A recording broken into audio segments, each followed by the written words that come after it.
I guess, is calling in. And I'm going to be giving up my music time. I usually play music at the end, but I'm giving it up today so that my guests can have enough time to talk about a very important movement that's going on around the country. Let me see, Captain DennisMuhammad? Yes. Yes, ma'am, Sister Eva. How you doing, sister? I'm doing fine. And let me just say, before I'm going to have you talk about what you were going to talk about today, but I got to say a few things first. Ladies and gentlemen, this is Captain DennisMuhammad calling in from, I believe, Columbus, Ohio. Am I correct? Yes, ma'am. And Captain DennisMuhammad is a longtime member and captain of the FOI going back many, many, many years, and a good friend of my late husband, Brother Romeo Doyle. And I want to say this. I know you're here to talk about the 10,000 Fearless Men campaigning of the Nation of Islam.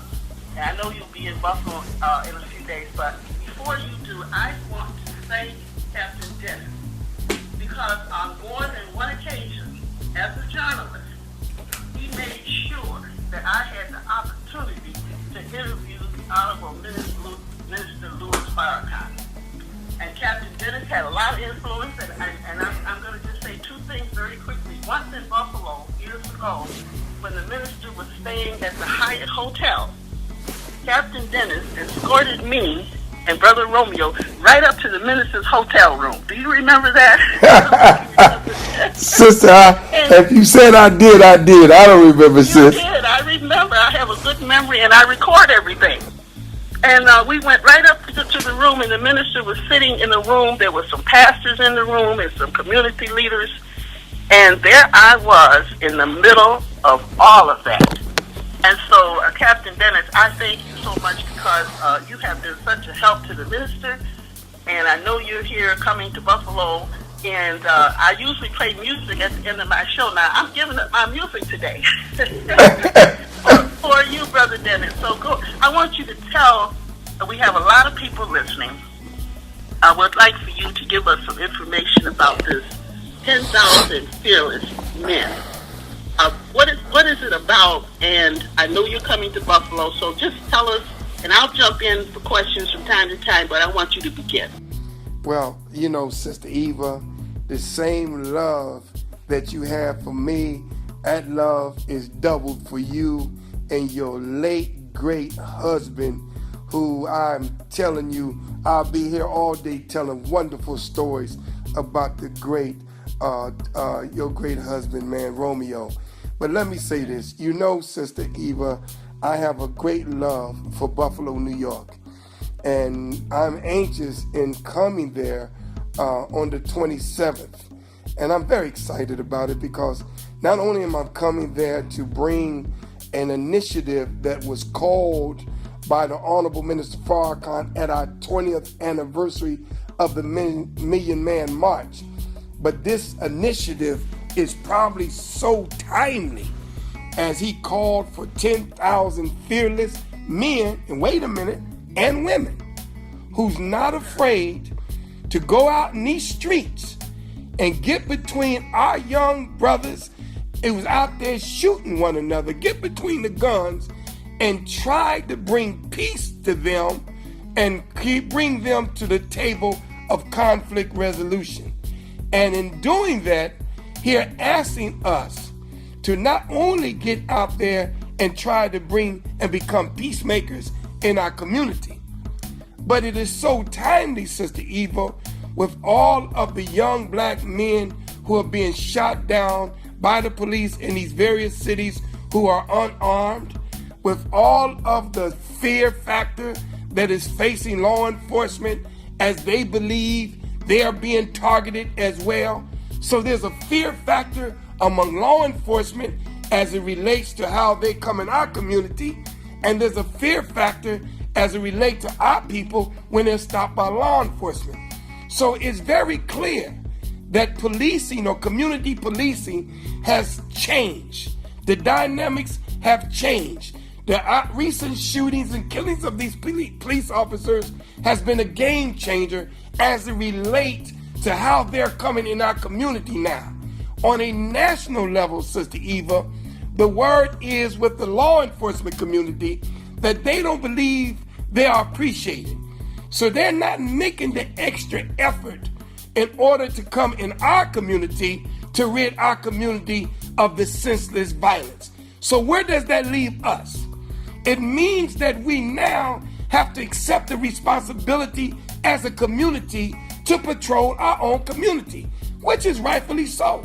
So the 10,000 fearless that the minister has called for around the country have started a movement. Already in various cities, the men are being organized. And in the organization of these men and mobilization of these men and women under the banner of the 10,000 fearless, they're getting training. We're not just gathering men and women under the banner of 10,000 fearless.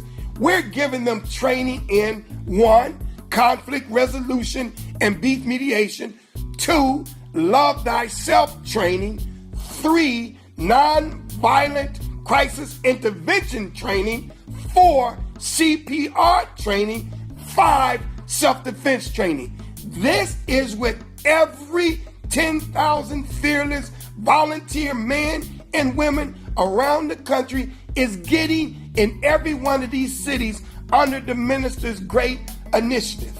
What I'm hoping to do, Sister Eva, in coming to Buffalo, New York, is to introduce this initiative. Now, remember, I do have an initiative. It's called the Peacekeepers. And my initiative has been in existence for 12 years. I'm in 25 cities. I'm also in London, England. So the Peacekeepers Global Initiative is right in line with the minister's initiative. Matter of fact, most of the training that we've given the peacekeepers in the 12 years is the same training that we're giving to the 10,000 fearless. It's almost one and the same. So I have been appointed to the 10,000 Fearless National Board. The director of that board is Minister Sharif out of Atlanta. He just assigned me as a board member to head up the minister's national initiative. So coming to Buffalo, I'm not coming to not only trying to bring a new initiative, but to be honest with you, Sister Eva, I'm hoping to come to Buffalo and tie all of the other great initiatives that's in Buffalo that's trying to fight this senseless crime. I understand you have SNUG. We want to partnership with SNUG. I understand you have an initiative that's called the Peacemakers. We want a partnership with them. We have Mad Dads. We have 100 Black Men. We have, I don't know what all the other grassroots organizations that's in Buffalo, New York, but we have them in every other city. And what we do, we partnership with those organizations because we believe that united we stand, divided we fall. Yes, sir. Captain Dennis Muhammad, could you let the listening audience know exactly when you will be here in Buffalo and where you will be speaking? I think one of the places is the Rafi Green. There you go. That's it. It says Rafi Green Masten Resource Center, which is located at 1423 Fillmore Avenue near Glenwood. That's right. Right across the street from Maddie's Restaurant. You can't beat it. You can't miss it. Now, I believe you're going to be there on the 27th. That's right. Saturday, August the 27th from 1 p.m. to 4 p.m. 1 to 4 p.m. And then Sunday, I will be at the mosque there giving part 2 of the theme. The theme is Do Black Lives Matter? That's my theme, Sister Eva Doyle. And I will be giving a part 1 on Saturday, and I will be giving hopefully a part 2 on a spiritual note at the mosque on Sunday, God willing. Now let me give a listening audience, I want to thank Brother DennisMuhammad, who is the local representative of the Honorable Minister Louis Farrakhan here in Buffalo, for arranging this and calling me. And so now Brother Dennis Muhammad will be teaching at the mosque on Sunday, August 28th, and this is being held, the mosque meetings are being held now at 1327 Main Street near Riley. So, and I don't have the time. Do you have the time for that, Captain? I think the meeting will start at 11 o'clock. Okay, 11 a.m. Okay, and that's 1327 Main Street. So movie people will come out, and your theme will be Black Lives Matter. You're looking at it from a spiritual perspective. That's right. Ooh, you know it. That's right. That's right. Yeah, I urge people to come out. I'm really glad that you mentioned conflict resolution. I taught in the public schools, CaptainDennis, for 30 years, and that was one of the things that I really tried to get the Board of Education to make a real part of the curriculum, because I think you have to start with the younger at a young age, so that young people grow up with this whole idea of settling differences in a peaceful manner. And conflict resolution was one of the ideas that I put forth. And I don't know what the status of it is now, and certainly they might be doing something about it, but it's very, very important. I wanted to ask you a question because you mentioned 10,000 fearless men and women. What is the role of the women in this? And I'm calling this a movement. Well, the role is no different. One of the things, dear sister, is that there are females who are just as much victims of violence than males. And if we're going to build a strong community, and you're very familiar, because what I like is eye on history. You are a history buff, Sister Eva Doyle. If I don't know nothing about my sister, you're a history buff. But one of the things that you knew about the Willie Lynch letter was to divide us and put the male against the female was one of his initiative to keep the slave subservient. And one of the things we have to do, as you know, Sister Eva, is that 75% of the homes has a single parent, and that's the female. And we also know, Sister Eva Doyle, that 75% of the in-house felons are in prison. So we don't have to be no rocket scientists to figure out what happened to the 70% men in the homes, and then we see an increase of 70% of the men in prison. So we know where they went. So we cannot do this work without our women. We have to heal our community, and we're not going nowhere without our women. So too long have we tried to do this without her. Too long have our women have took the lead without us.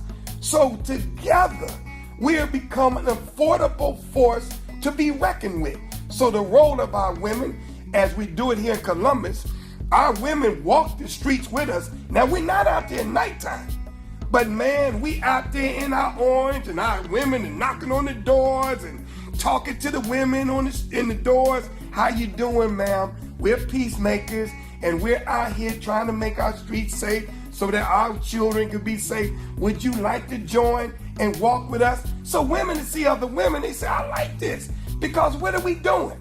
We're tying our ropes together. We're making our communities safe and secure by our both participation. Women will have a greater influence on young girls than a man would, and a man will have a greater influence on the young men than women. So the role of the women is nothing different. We don't believe that all she do is make the coffee and do no. She gets right down and become a part of what are we going to do to make our community a safe and decent place to live. So that's the role.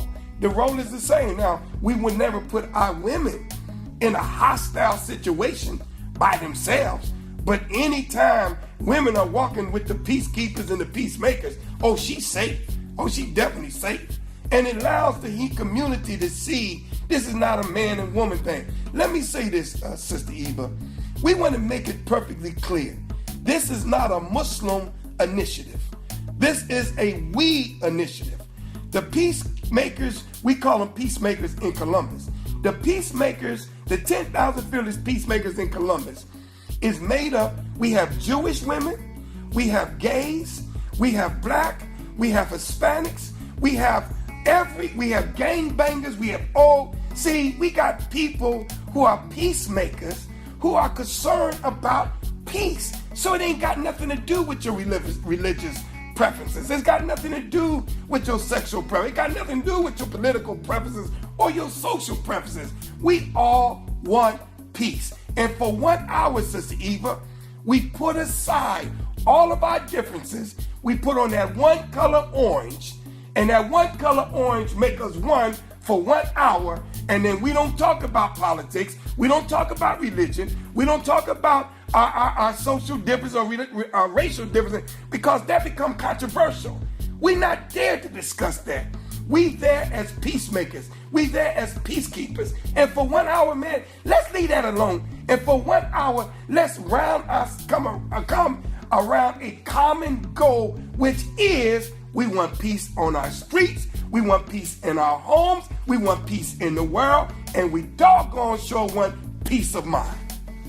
Yes, I certainly agree with that. I was reading an article about the message that Minister Farrakhan had at the Henry Temple Church, and I believe it was in Philadelphia.